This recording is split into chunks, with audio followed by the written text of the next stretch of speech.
তিনটি অভ্যাস যদি কারোর মধ্যে থাকে ও ব্যক্তির জাহান্নাম নিশ্চিত, গ্যারান্টেড জাহান্নামে। তিনটা অভ্যাস যদি কোনো মানুষের মধ্যে থাকে, ও ব্যক্তির জাহান্নাম গ্যারান্টেড, ও জাহান্নামে যাবে কনফার্ম, এক বিনা হিসাবে জাহান্নাম, জান্নাতে না। আল্লাহ রাসূল সাল্লাল্লাহু আলাইহি ওয়াসাল্লাম বলেছেন,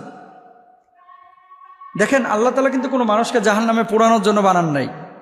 আল্লাহ বানিয়েছেন মানুষকে বড় মায়া করে, দয়া করে, রহম করে, মানুষ যাতে করে সুপথে ফিরে আসে, আল্লাহকে ডাকে, আল্লাহকে স্মরণ করে এবং আল্লাহর জান্নাতে যায়। কোনো মানুষকে আল্লাহ তাআলা ইচ্ছাকৃতভাবে জাহান্নামে জ্বালাবেন না, এটা আল্লাহ তাআলার বৈশিষ্ট্য না। আল্লাহ সুবহানাহু ওয়া তাআলার সিফাতের মধ্যেও এটা পড়ে না। আল্লাহ গাফফার, আল্লাহ রহমান, আল্লাহ রহিম। কিন্তু এমন কিছু কাজ আছে যে কাজগুলোকে আল্লাহ অত্যন্ত অপছন্দ করেন, নবী অপছন্দ করেন, কিন্তু এই কাজগুলো মানুষ অহরহ করছে। এই কাজগুলো করার কারণে মানুষ নিজের আশ্রয়স্থলটাকে জাহান্নামে বানিয়ে নিচ্ছে। তারা কারা? এক নম্বর, রাসূল আকরাম সাল্লাল্লাহু আলাইহি ওয়াসাল্লাম বলেছেন, মুদমিনুল খামর, যে মানুষটা নিয়মিত মদ পান করে, বছরে একবার পান করলো সে কবিরা গুনাহ করেছে।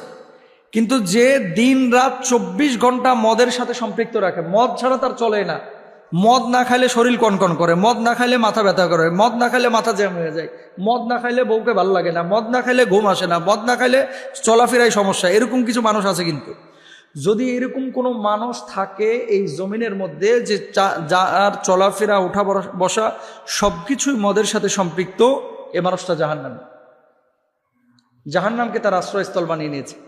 রাসূল আকরাম সাল্লাল্লাহু আলাইহি ওয়াসাল্লাম বলছেন, মদ পানকারী ব্যক্তির 40 দিনের নামাজ কবুল হয় না। সে তওবা করলে তবে আল্লাহ তাআলা তার তওবা কবুল করেন। যদি সে আবার মদ পান করে তাহলে আল্লাহ তাআলা তার 40 দিনের আবার নামাজ কবুল করেন না। এর মানে এই না যে আমি একবার মদ খাইছি বা সিগারেট খাইছি বা জর্দা খাইছি বা নেশা করেছি, থাক আর নামাজের ধারে কাছে যাওয়ার দরকার নাই, কারণ 40 দিন তো নামাজ কবুল হবে না। বিষয়টি এরকম না। নামাজটাও পড়বে, তওবাটাও কন্টিনিউ করবে, আর মদটাকেও ছেড়ে দেওয়ার চেষ্টা করবে। ইয়া আইয়ুহাল্লাযীনা আমানু লা তাকরাবুস সালাতা ওয়া আনতুম সুকারা, হে ঈমানদাররা, তোমরা নামাজের ধারে কাছে যাও না। কখন? যখন তোমরা নেশাগ্রস্ত অবস্থায় থাকো। এটা কিন্তু স্পষ্টভাবে আল্লাহ সুবহানাহু ওয়া তাআলা পবিত্র কুরআন কারীমে বলেছেন, এবং রাসূল আকরাম সাল্লাল্লাহু আলাইহি ওয়াসাল্লাম স্পষ্টভাবে আমাদেরকে জানিয়েছেন যে মদ পান এটা মুসলমানদের জন্য সম্পূর্ণরূপে হারাম। আচ্ছা, তাহলে এক নাম্বার, আমরা কেউ মদ পান করব না। এই অভ্যাস যদি কারো মধ্যে থাকে, এখন মদ বলতে শুধু ওই বোতল খাওয়া না, কিন্তু ইয়াবা ট্যাবলেট আছে, ড্যান্ডি আছে, আইস আছে, ফেন্সিডিল আছে, হিরোইন আছে, গাঁজা আছে, যেগুলোই নেশা তৈরি করে, এই ধরনের নেশা জাতীয় কোনো জিনিসে যদি অভ্যস্ত হন, জান্নাত আপনার জন্য হারাম, জাহান্নাম আপনার জন্য অবধারিত। 2 নাম্বার, এমন চরিত্র যদি কারোর মধ্যে থাকে তার জন্য জাহান্নাম অবধারিত। সেটা কি? আত্মীয়তার সম্পর্ক ছিন্ন যারা করে। লা ইয়াদখুলুল জান্নাতা কাতিআ বা কুত্তা। আল্লাহ রাসূল সাল্লাল্লাহু আলাইহি ওয়াসাল্লাম বলেছেন, ওই ব্যক্তি যে আত্মীয়তার সম্পর্ক ছিন্ন করে সে আল্লাহর জান্নাতে যেতে পারবে না। আত্মীয়তার সম্পর্ক ছিন্নকারী ব্যক্তি কখনো জান্নাতে যাবে না। এখন আত্মীয়তার সম্পর্ক ছিন্ন কারা করে? আপনার আমার আশপাশের মানুষগুলোই তো। ইদানিং দেখবেন ভাই ভাইয়ের সাথে তেমন সম্পর্ক নাই, বোনেরা ভাইয়ের সাথে তেমন সম্পর্ক রাখতে চায় না। আর টাকা পয়সা আগে ছিল না, এখন যদি হয়ে যায় মাশাআল্লাহ। বড় লোক যে আত্মীয় আছে এটারে ফোন দিতে 3 বার ভাবে, না জানে কি মনে করে, সার মানুষ আছে না। আর গরিব আত্মীয় স্বজন এগুলোর তো কোনো খোঁজ খবরই নেয় না, এগুলোকে মানুষই মনে করে না। একই বাড়িতে বিয়ের অনুষ্ঠান হচ্ছে, দেখবেন বড় লোকের বাড়িতে অনুষ্ঠান হচ্ছে, গরিবকে অনেকে দাওয়াত দেয় না। হারাম। আত্মীয়তার সম্পর্ক যে ছিন্ন করলো সেই ব্যক্তি জান্নাতে যাইতে পারবে না, সে ব্যক্তি জাহান্নামে চলে যাবে। তো আত্মীয়তার সম্পর্ক ছিন্ন করার প্রবণতা বা খাসলাত বা বৈশিষ্ট্য কারোর ভিতরে থাকলে সে আল্লাহর জান্নাতে যাবে না। 3 নাম্বার, এমন কিছু মানুষ আছে যারা জাদু টোনায় বিশ্বাস করে।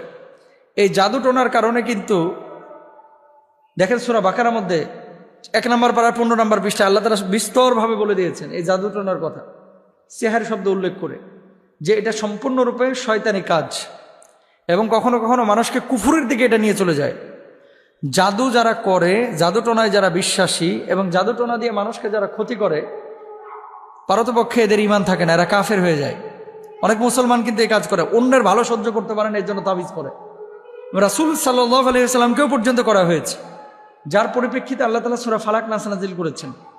তো জাদু টোনায় জড়ানো যাবে না, জাদু টোনায় বিশ্বাস করা যাবে না, জাদুটোনা যারা করে তাদের ধারে কাছে যাওয়া যাবে না, আরেকজনের কাছে তদবির নিয়ে এসে আরেকজনের ক্ষতি করা যাবে না। যদি এরকম কেউ করে সম্পূর্ণরূপে কুফরি কাজ করে এবং তার ঈমান থাকবে না। তাহলে স্থায়ীভাবে যেই তিনটা অভ্যাস মানুষকে জাহান্নামের দিকে নিয়ে যায়, আমরা পাইলাম কি? 1 নম্বর হচ্ছে মদপান, 2 নম্বর হচ্ছে আত্মীয়তার সম্পর্ক ছিন্ন, 3 নম্বর হচ্ছে জান্নাতে এই জাদুটনায় যারা আসক্ত।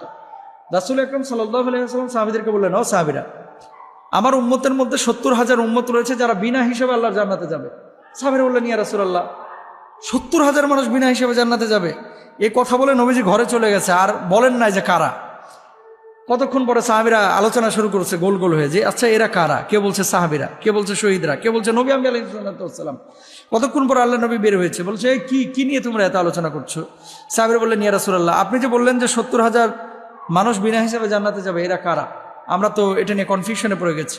আল্লাহ নবী বললেন, লা ইয়াস্তারকুনা ওয়ালা ইয়াত্তাইয়ারুনা ওয়ালা ইয়াত্তাওউনা ওয়া আলা রাব্বিহিম ইয়াতাওয়াক্কালুন। যারা দাগ কেটে চিকিৎসা গ্রহণ করে না, গালগুল কাইটা, হাত পা কাইটা, তারপরে আগুনের শেক টেক দিয়ে এমনভাবে স্পট ফেলে, এই ধরনের কোনো চিকিৎসা যারা গ্রহণ করে না, ওই ঝাড়ফুঁক আর কি, অবৈধ ঝাড়ফুঁক যেগুলা, অশুভ লক্ষণ যারা বিশ্বাস করে না, অলক্ষণী কুলক্ষণী বলতে কোনো কিছু পৃথিবীতে নাই, সব কিছুই ভালো। তবে হ্যাঁ, কখনো কখনো মানুষ আপনার ক্ষতি করতে চায়।